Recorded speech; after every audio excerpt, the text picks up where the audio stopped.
ஒரு நாள் Thomas Alva Edison வீட்டிற்கு வந்து தனது தாயிடம் ஒரு காகிதத்தை கொடுத்தார்.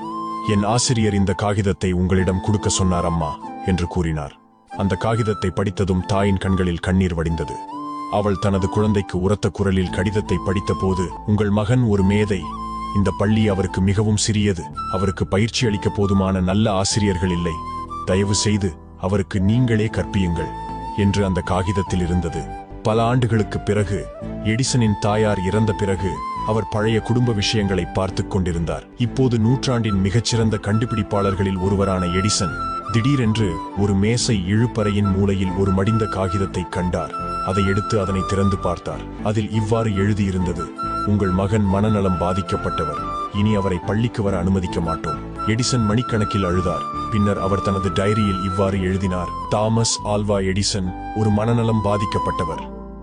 தனது ஹீரோ தாயால் நூற்றாண்டின் ஜீனியஸ்